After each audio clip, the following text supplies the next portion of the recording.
जीवनसाथी भाग 16. आज राघवला आपल्यासाठी आपल्या परिवारासोबत लढताना पाहून अक्षरा खूप इमोशनल झाली होती.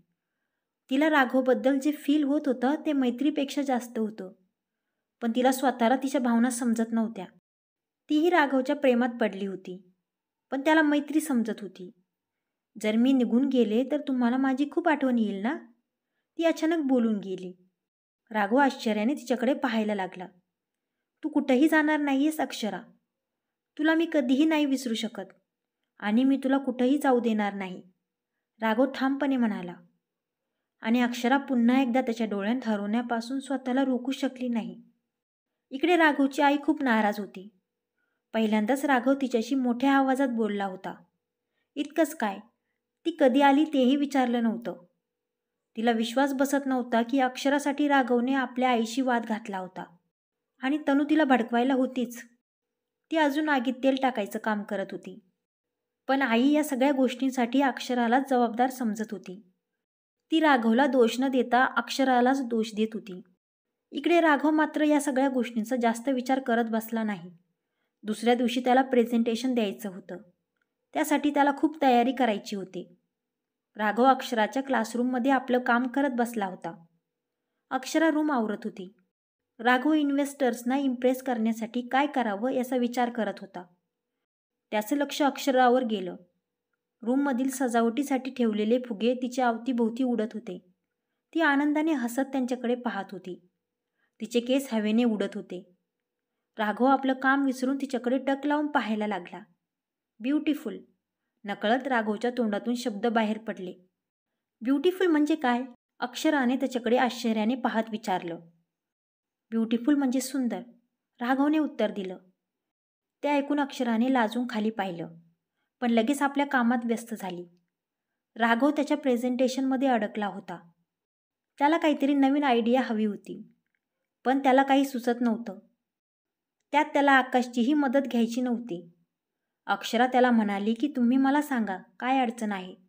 गावात जर कुणाला काही मदत लागली तर ते नेहमी माझी मदत मागायचे. ती आपल्या गावातले दिवस आठवत म्हणाली. अक्षरा, हे प्रेझेंटेशन एका कपड्याच्या मिलसाठी आहे, राघवने सांगितलं. कपडे? मला कपड्यांबद्दल सगळं माहीत आहे, अक्षरा उत्साहाने म्हणाली. पण अक्षरा, हे थोडं वेगळं आहे. त्यात वेगळं काय आहे? तुम्ही बनवणार तर कपडेच ना, सामान्य माणसांसाठी, अक्षरा सहज म्हणाली. सामान्य लोकांसाठी? इंटरेस्टिंग. राघव आता तिचं बोलणं लक्षपूर्वक ऐकू लागला. जर तुम्ही कपडे चांगले बनवले नाही तर त्यांना कुणी खरेदी करणार नाही. आणि मी एक मुलगी आहे, मला कपड्यांच्या बाबतीत सगळं माहीत आहे. कपड्यांचा रंग, कपड्यांची किंमत, या सगळ्यांपेक्षा जास्त महत्त्वाचं आहे कपड्यांची अनुभूती. राघव ध्यान देऊन तिचं ऐकत होता. तिने हळूवारपणे तिची ओढणी त्याच्या चेहऱ्यावरून फिरवली. तो रेशमी मुलायम स्पर्श अनुभवत त्याने आपले डोळे बंद करून घेतले. असं वाटलं ना जसं एखाद्या छोट्या मुलाच्या नाजूक हातांचा स्पर्श तुम्हाला झाला आहे. जर कपड्यांचा स्पर्श सुखद असला तरच मुली ते कपडे खरेदी करतात. सुपर्ब. अक्षरा, तू एक खूप चांगली आयडिया दिली आहेस. मला तर विश्वास बसत नाहीये. अक्षरा, तू खूप वेगळी आहेस, खूप स्पेशल आहेस, राघव उत्साहाने म्हणाला व आनंदाच्या भरात तिला मिठी मारली. अक्षरा आधी शॉक झाली, पण नंतर अक्षरानेही आपले हात त्याच्या गळ्याभोवती टाकले आणि त्याला मिठी मारली.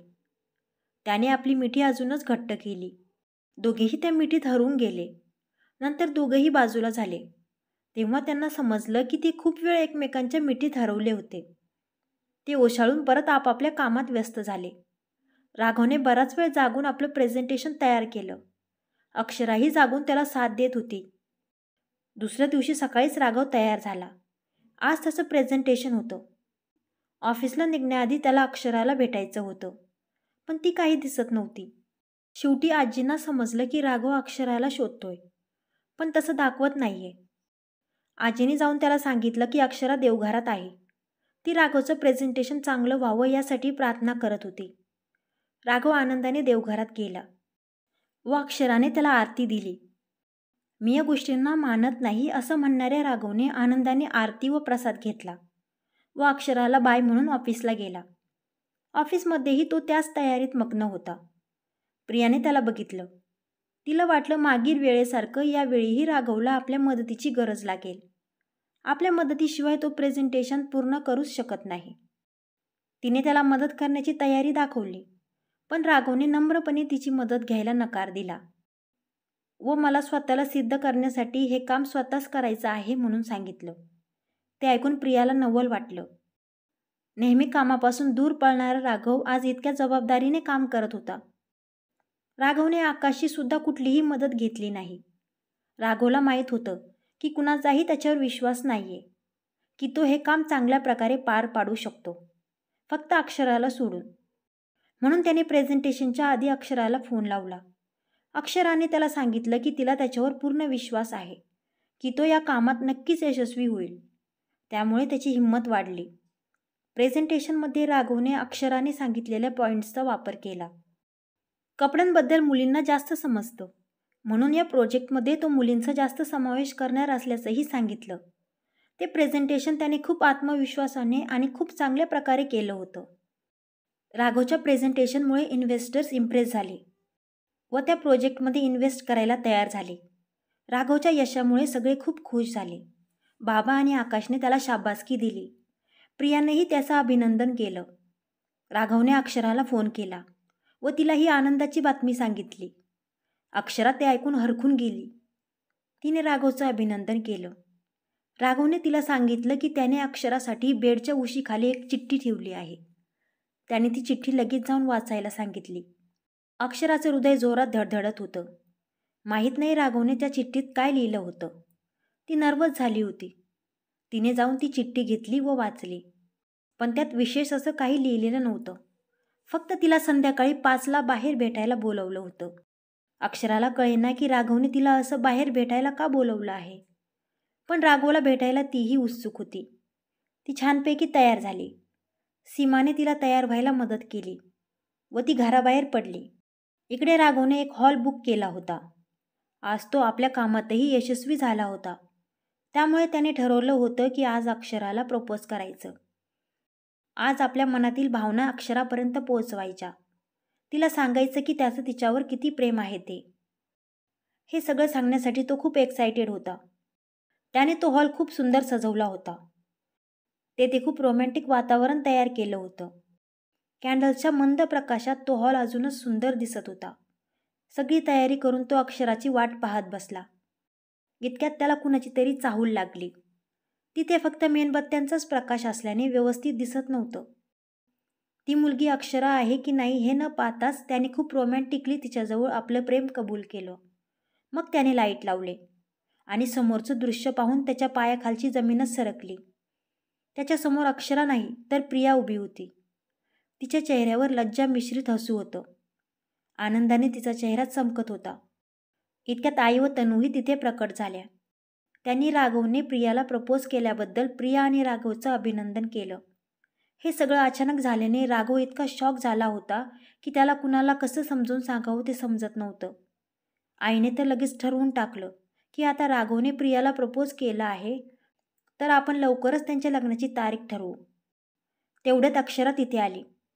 राघव आणि प्रियाला एकत्र उभं असलेलं पाहून तिच्या आतमध्ये काहीतरी तुटलं होतं.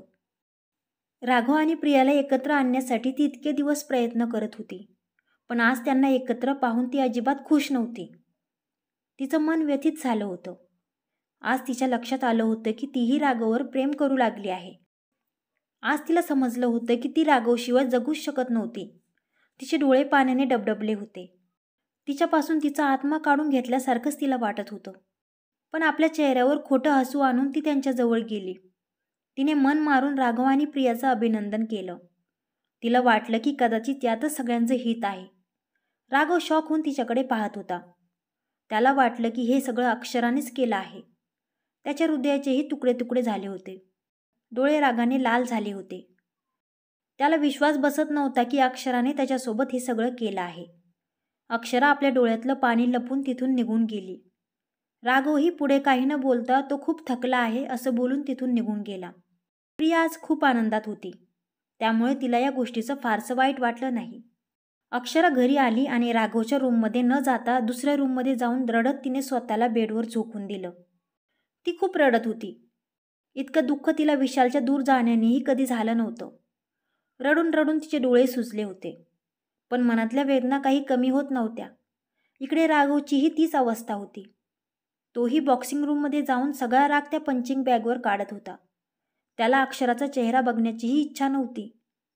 तो आपल्या बेडरूममध्ये जाऊन झोपला. अक्षरा तिथे नसल्याने त्याला बरं वाटत होतं. दोघांनाही झोप येत नव्हती. तळमळतच दोघांनीही ती रात्र काढली. दुसऱ्या दिवशी कुणाला न भेटता व काही न खाताच राघव ऑफिसला निघून गेला. अक्षरा आपल्या रूममध्येच होती. तिलाही काही खाण्याची इच्छा नव्हती. राघवच्या समोर येण्याचं साहस तिच्यात नव्हतं. दुपारी ती आजींसाठी काहीतरी बनवायला किचनकडे चालली होती. आईला हवं आहे का ते विचारायला ती त्यांच्या रूमकडे गेली. इतक्यात तिच्या कानावर असं काही पडलं की ते ऐकून तिला धक्काच बसला. तनू आणि आई कालच्या प्रपोजलबद्दल बोलत होत्या. अक्षराला ऐकून धक्का बसला की जी चिठ्ठी तिला मिळाली होती ती राघवने लिहिलीच नव्हती. खरं तर राघवने लिहिलेली चिठ्ठी आईने तेव्हाच काढून घेतली होती जेव्हा अक्षरा राघवसोबत फोनवर बोलत होती. आईने लपून त्यांचं बोलणं ऐकलं होतं व पटकन राघवच्या रूममध्ये येऊन ती चिठ्ठी तिथून काढून त्याऐवजी एक दुसरी चिठ्ठी लिहून ठेवली होती. त्यावेळी तिने अक्षराला काहीतरी काम सांगून थोड्या वेळासाठी गुंतवून ठेवलं होतं.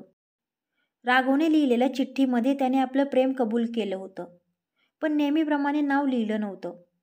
त्याचा फायदा घेऊन आईने ती चिठ्ठी प्रियाला दिली होती.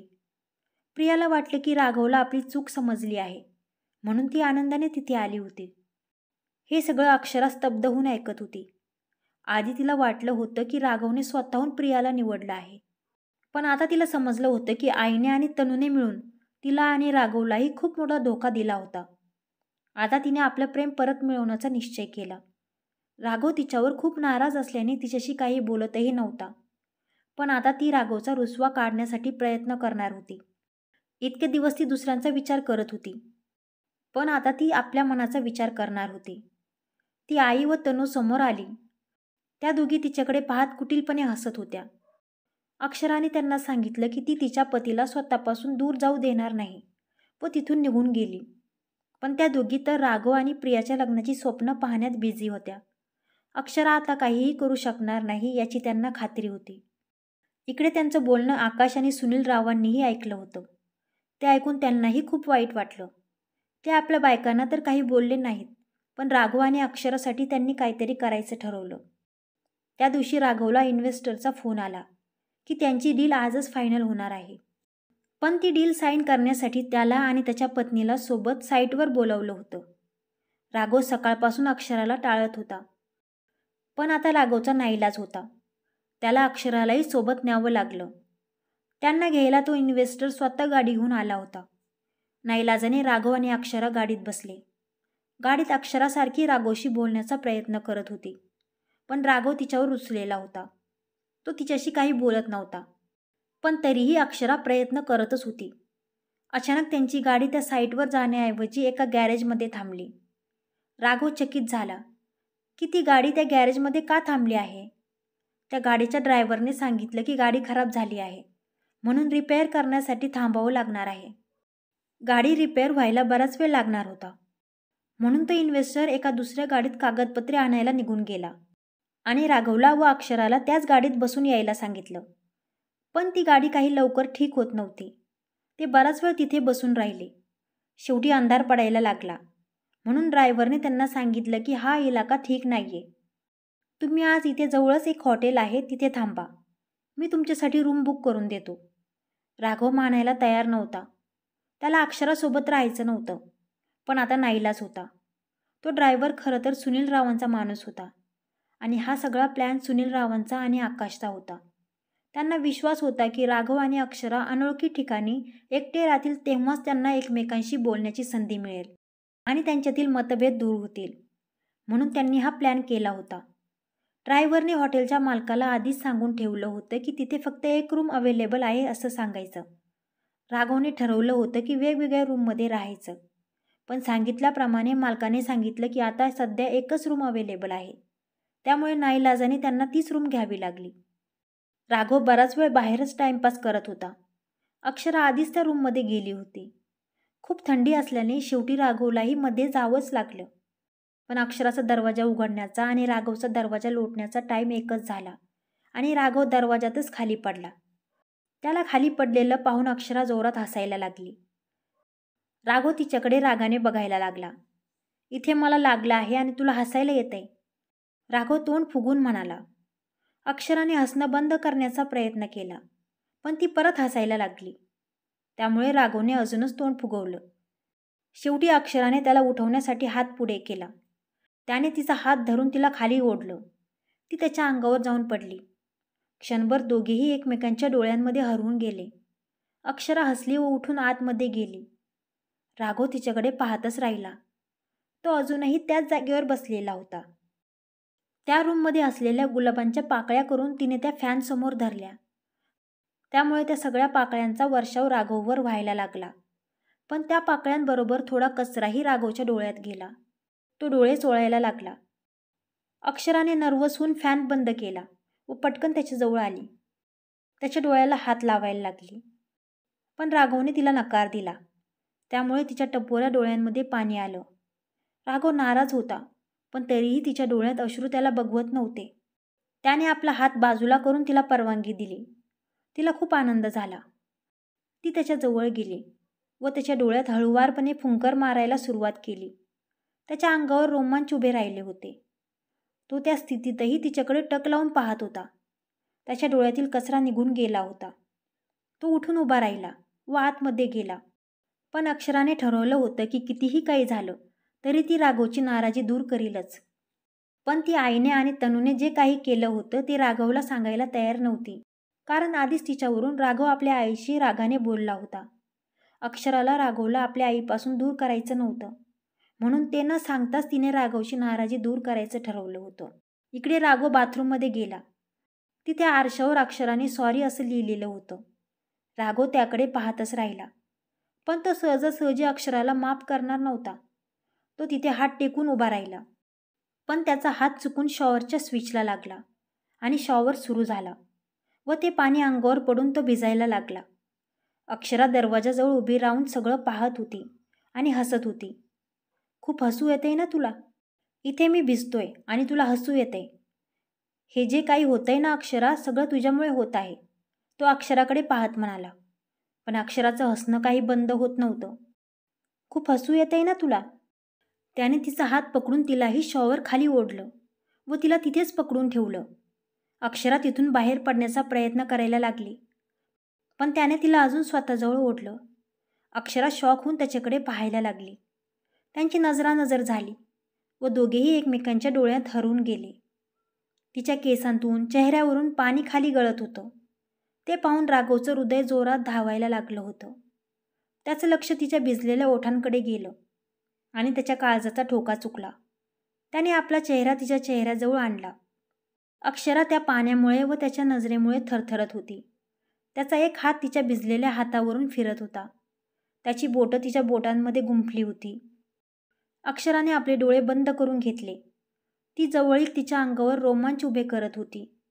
त्याने आपले ओठ तिच्या ओठांजवळ आणले. त्यांचे चेहरे एकमेकांच्या खूप जवळ होते. तिने घाबरून आपला चेहरा वळवला व त्याचा हात सोडून तिथून बाहेर पळाली. आता राघवला कळलं की तो काही क्षणांपूर्वी काय करणार होता. तो आपला राग विसरून तिला किस करायला निघाला होता. त्याने आपले डोळे मिटून दीर्घ श्वास घेतला व शॉवर बंद केला. काही वेळाने ते दोघेही ऑकवर्ड होऊन विरुद्ध दिशेनं तोंड करून बेडवर बसले होते. राघव नाईट पॅन्ट व बनियानवर होता आणि अक्षरा नाईट सूटवर होती. दोघांनाही काय बोलावं ते समजत नव्हतं. राघव, आपण आपल्या मैत्रीला दुसरी संधी नाही देऊ शकत? अक्षराने नर्वस होत विचारलं. राघवने आपला चेहरा तिच्याकडे वळवला आणि तीही त्याच्याकडे पाहायला लागली. मला माहीत आहे तुम्ही माझ्यावर नाराज आहात, पण फक्त एक संधी द्या प्लीज, ती विनवणी करत म्हणाली. तू माझा विश्वास तोडला आहेस अक्षरा. तुला माझी काही पर्वा नाहीये. त्या दिवशी मी वेड्यासारखं तुझी वाट पाहत होतो. तुझ्याजवळ माझ्या भावना व्यक्त करायच्या होत्या मला, पण तुला तर फक्त प्रियाची काळजी आहे. तू तुझ्याऐवजी तिला पाठवलंस. तुला माहीत आहे कसं वाटलं असेल मला? तू माझी चिठ्ठी वाचलीस तरी तू नाही आलीस. का केलंस तू हे सगळं? तो पाणवलेल्या डोळ्यांनी तिच्याकडे पाहत म्हणाला. अक्षराला माहीत होतं की राघव खूप हर्ट झाला आहे, पण त्यात चूक तिचीही नव्हती. राघव, मी तुमचा विश्वास नाही तोडला, पण ते करण्यामागं काय कारण होतं ते मी तुम्हाला नाही सांगू शकत. तिच्या डोळ्यातही पाणी आलं होतं. राघव तिला खोदून खोदून विचारत होता, पण ती काही उत्तर द्यायला तयार नव्हती. त्यामुळे तो परत रागाने तिथून निघून गेला. पण अक्षराने हिंमत सोडली नाही. अक्षराला पूर्ण विश्वास होता की ती राघवची नाराजी दूर करण्यात जरूर यशस्वी होईल. राघव, तुमची नाराजी योग्यच आहे. मीच वेडे आहे. मी तुमच्या भावना समजू शकले नाही. पण आता मला वाटायला लागलं आहे की आपण दोघं एकमेकांसाठी बनलो आहोत आणि मला आता कायम तुमची पत्नी बनून राहायचं आहे. तनुवहिनी आणि आई काहीही म्हणत, मी त्यांचं बोलणं मनावर घेत नाही. मला त्यांची पर्वा नाही आहे. कारण मला माहीत आहे की तुम्ही माझी किती पर्वा करता. तुम्ही माझ्या मान सन्मानासाठी तुमच्याच परिवारासोबत लढायला तयार झाले. मी तुमच्यासाठी फक्त एक तडजोड नाही आहे, फक्त एक जबाबदारी नाही आहे. मला आता कळलंय की तुम्ही माझ्यावर खूप प्रेम करता. आता मीही माझ्या भावना तुमच्यापर्यंत पोहोचवण्यासाठी अजिबात उशीर करणार नाही, ती मनात म्हणाली आणि हसत आपल्या कामाला लागली. अक्षराने त्या हॉटेलच्या किचनमध्ये जाऊन राघवसाठी जेवण बनवलं व ते वेटरला सर्व्ह करायला लावलं आणि तीही तिथे जाऊन उभी राहिली. क्रमशः कसा वाटला आजचा भाग? जर कथा आवडली असेल तर व्हिडिओला लाईक करा आणि माझ्या चॅनलला सबस्क्राईब करा. धन्यवाद.